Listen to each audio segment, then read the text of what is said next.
మనకు neat 2025 results అయితే రావడం జరిగింది.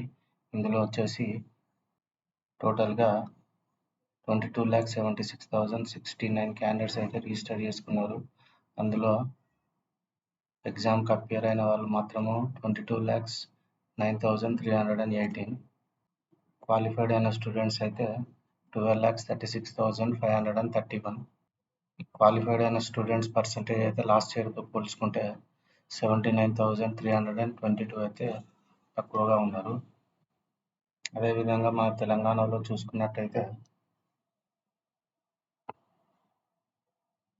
25లో 72,094 స్టూడెంట్స్ అయితే రిజిస్టర్ చేసుకున్నారు. అందులో 70,259 స్టూడెంట్స్ అయితే ఎగ్జామ్కి అపియర్ అయినారు. టోటల్గా క్వాలిఫైడ్ అయిన స్టూడెంట్స్ వచ్చేసి 41,582. అదే దీన్ని 24తో కంపేర్ చేసుకుంటే 5,772 స్టూడెంట్స్ అయితే తక్కువ క్వాలిఫై అయ్యారు. అదే ఆంధ్రప్రదేశ్లో చూసుకున్నట్టయితే 25లో 59,219 రిజిస్టర్డ్ క్యాండిడేట్స్. ఎగ్జామ్కి అపియర్ అయిన క్యాండిడేట్స్ వచ్చేసి 57,934. క్వాలిఫై అయిన క్యాండిడేట్స్ వచ్చేసి 36,776. లాస్ట్ ఇయర్తో కంపేర్ చేసుకుంటే ఆంధ్రాలో 7,012 స్టూడెంట్స్ అయితే తక్కువగా క్వాలిఫై అయ్యారు. అదే కేటగిరీ వైజ్ చూసుకుంటే జనరల్లో రిజిస్టర్డ్ అయిన క్యాండిడేట్స్ 6,89,336.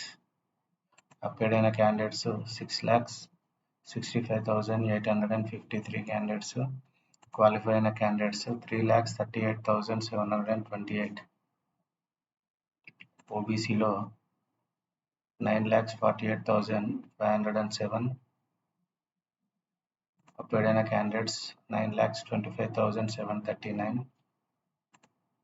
క్వాలిఫై అయిన క్యాండిడేట్స్ 5,64,611. ఎస్సీలో 3,33,646. అపియర్డ్ క్యాండిడేట్స్ వచ్చేసి 3,22,538.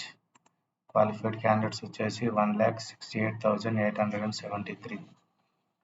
ఎస్టీలో 1,50,224. అపియర్డ్ క్యాండిడేట్స్ వచ్చేసి 1,43,602.